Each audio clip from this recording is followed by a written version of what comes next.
Doctor ortho, अब दर्द भी घुटने टेकेगा।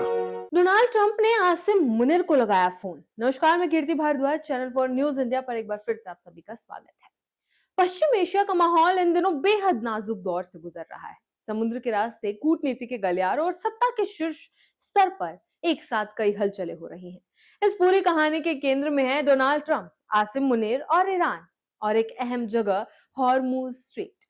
कहानी की शुरुआत होती है एक फोन कॉल से।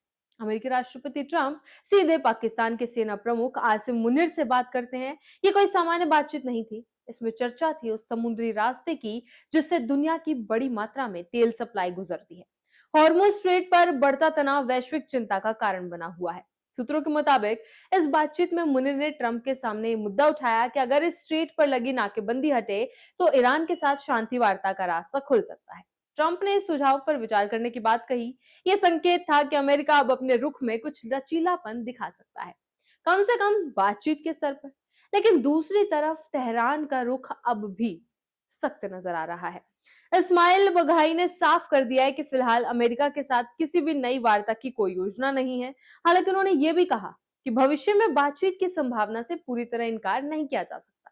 तेहरान में एक प्रेस कॉन्फ्रेंस के दौरान बघाई ने कहा कि अभी तक हमारे पास अगले दौर की बातचीत को लेकर कोई योजना नहीं है। ये बयान उस समय आया है जब इस्लामाबाद में वार्ता के अगले दौर की तैयारियां चल रही हैं और उम्मीद जताई जा रही थी कि इस हफ्ते कोई नई पहल हो सकती है।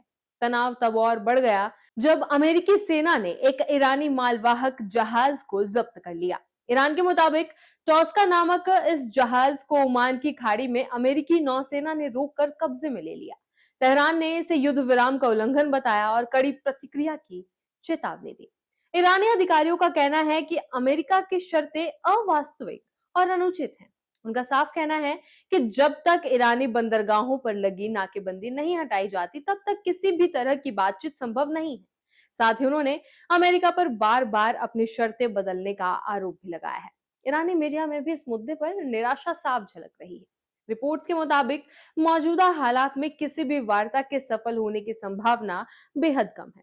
यह स्थिति तब और जटिल हो जाती है जब दोनों देशों के बीच जारी 2 हफ्तों का युद्ध विराम 22 अप्रैल को खत्म होने वाला है। दिलचस्प बात यह है कि इसी बीच ट्रंप ने पाकिस्तान में फिर से वार्ता की घोषणा की है। ये कदम दिखाता है कि अमेरिका कूटनीतिक रास्ते खुले रखना चाहता है।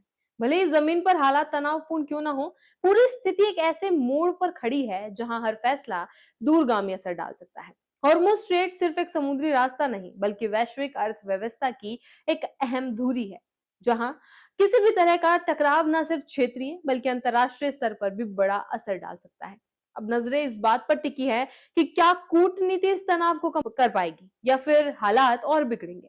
फिलहाल फोन कॉल्स, बयानबाजी और सैन्य गतिविधियों के बीच एक बात साफ है, पश्चिम एशिया की ये कहानी अभी खत्म नहीं हुई है बल्कि हर दिन एक नया मोड़ ले रही है। इसी तरह की खबरों के लिए बने रहे चैनल फॉर न्यूज इंडिया के साथ। डॉक्टर ऑर्थो, अब दर्द भी घुटने टेकेगा।